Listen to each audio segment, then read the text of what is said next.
আজকে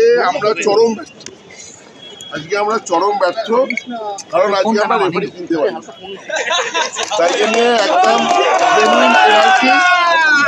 genuine penalty আজকে আমাদের ছিল, কিন্তু রেফারি কিনে সব ম্যাচ জিতে এই ম্যাচটা রেফারি পারিনি কিনতে। তো এটাতে আমরা খুব ব্যর্থ।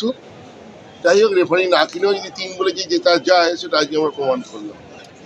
তাই জন্যই কিন্তু আমরা 1 নম্বরে আছি।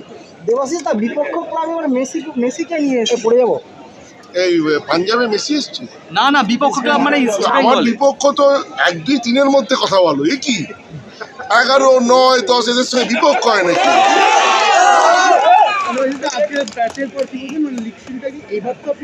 না, আমি তো বলেছিলাম গত ম্যাচে আরো 2টো ম্যাচ, তো এই ম্যাচটা এবং পরের ম্যাচটা একটা নেগেটিভ পয়েন্ট আছে। এই যে এতদিন একটা গ্যাপ থাকবে না, যদি পরপর খেলা হয় না, একটা টেম্পো থাকে। আজকে খেলা হলো 5 তারিখ, তারপরে 23 তারিখ।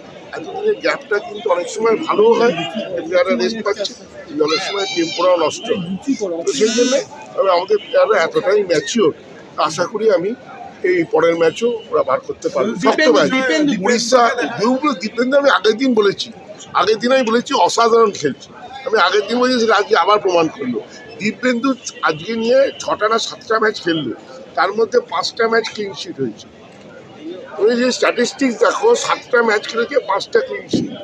দীপেন্দুর পারফরমেন্স দীপেন্দু নিজেই বলে দিচ্ছে। ওই তো অন্য প্লেয়াররা এত ভালো প্লেয়ার আছে, কেউ হয়তো সব ম্যাচে চান্স পাচ্ছে না, কিন্তু এটা প্রুভ হয়ে যাচ্ছে যে দীপেন্দু কতটা ভালো প্লেয়ার। মানে আমাদের যে সেকেন্ড লাইন আপ, আমরা যে এই যে ইউথ তৈরি করছি, মানে বলছে না বাঙালি প্লেয়ার মন মানে নেই, বাংলার প্লেয়ার তৈরি করতে পারছেন। আরে ভালো প্লেয়ার তৈরি করতে হবে, তো আমরা ভালো প্লেয়ার তৈরি করছি, তাই ধীরে ধীরে তুলতে হবে, ছটফট করলে হবে না।